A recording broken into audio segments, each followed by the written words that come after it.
Good morning and a warm welcome to your show, Sunny Mornings in Boston. I'm your host, Melissa, and it's Monday, August 10th. You'll be interested to know. Today is National Southmore's Day. This gooey tradition celebrates campfire making with chocolate and toasted marshmallow layered on graham crackers, bringing friends and family together outdoors. Join in by toasting a marshmallow, sharing a s'more, and making sweet memories under the stars. Go celebrate with a smile and a cheer. So now you know. And now, it's time for the weather report. This morning, it's sunny and it feels like 72 degrees with 2-mile-per-hour wind. The sunset will take place at 7:49, and it will rise again tomorrow at 5:47. It looks like we're in for some sunny weather today, with a high near 89 and a light southwest breeze around 7 miles per hour. If you're inland, it will hit a high of 91. Tonight, there's a slight chance of rain showers this evening with partly cloudy skies, a low around 71, and a light southwest wind around 8 miles per hour. The nearshore buoy at Cape Cod Bay reads 72 degrees for the water temperature. Looking ahead in the weather. Tuesday is sunny with a high near 87 and a west wind of 7 to 10 miles per hour, then mostly clear Tuesday night with a low around 68 and light northwest winds. Wednesday remains sunny with a high near 86 before a slight chance of showers after 1 a.m. Wednesday night, and Thursday brings an increasing chance of showers and thunderstorms with highs near 83 and west winds 5 to 12 miles per hour. Bonjour, food enthusiasts. This podcast is brought to you by Versailles Cafe and Pastries in Encinitas. Nestled on El Camino Real South, just north of Encinitas Boulevard, this cafe is a haven for culinary delights. Indulge in their amazing Eggs Benedict or their gluten-free crepes. You can grab a panini for lunch or just breeze on through to get your morning coffee.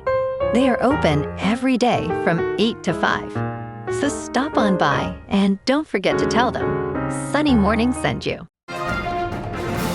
In local news, Governor Maura Healey has signed a bill into law that allows her administration to seize Norwood Hospital through eminent domain after more than 6 years of vacancy. Effective November 1st, this law permits the State Division of Capital Asset Management and Maintenance to take the 11-acre property from Medical Properties Trust, Incorporated, an Alabama-based real estate investment trust. The property may then be transferred or leased to a qualified nonprofit entity for healthcare purposes, potentially completing the stalled construction of the unfinished hospital. Healey emphasized the urgent need for a reasonable agreement to rebuild the hospital, citing the community's struggles since the facility's closure in June 2020.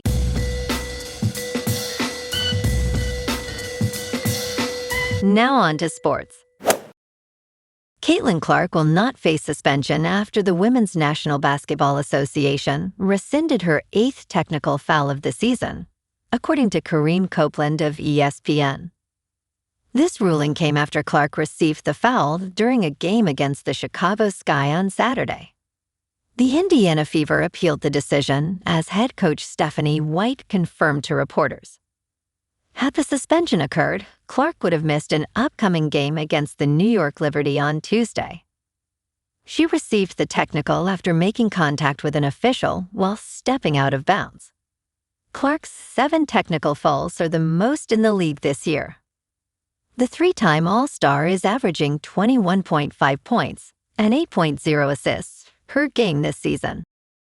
In local sports, the Red Sox dropped the rubber match to the Athletics 4-3 at Fenway yesterday, snapping a stretch where they had won 8 of their last 10. They sit at 64-53 on the season. Eli White went 3 for 4 with an RBI, but the bullpen could not hold it late. The bright side, interim manager Chad Tracy is now the favorite for American League Manager of the Year, according to USA Today's Bob Nightingale, after steering Boston from the AL basement into a wild card spot behind a 15-game winning streak. Boston opens a 4-game set at Toronto tonight at 7:07. Sonny Gray on the mound against Jameson Taillon, looking to keep pace in a crowded race. Over on Causeway Street, the Bruins made their biggest off-season move at the draft, landing winger J.J. Peterka from Utah for 2 first-round picks. The 24-year-old scored 25 goals last season and should pair nicely with David Pastrnak. Meanwhile, the Patriots have a big decision looming. Owner Robert Kraft says the team is ready to make Christian Gonzalez the highest-paid cornerback in NFL history. New England opens preseason Thursday at Gillette against the Colts.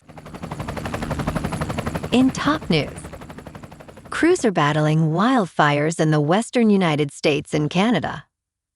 Evacuation orders are in place across parts of the western United States and southwest Canada, as extremely hot and dry conditions fuel the spread of wildfires in the region. The National Interagency Fire Center reported 183 new fires, including 8 large ones, since Saturday. More than 30,000 personnel with over 640 crews are assigned to the fires. In Utah, close to a dozen active wildfires have scorched more than 300,000 acres. Tragically, 2 pilots died battling the Widemouth 2 fire in Fish Lake National Forest. A state of emergency has been declared in British Columbia, prompting more than 20,000 evacuations. In business news, the number of stocks beating the Standard & Poor's 500 is the highest in 4 years. There is reason to believe that this number should rise. Investor focus turns to key consumer and wholesale inflation data due this week as the pace of earnings reports slows. A deeper look into the stock market's rally to record highs shows that the market of stocks is doing much better than it appears on the surface. Earlier this year, there was concern that the market's rally was too narrow, driven by a small number of mega-capitalization technology companies. However, that has changed.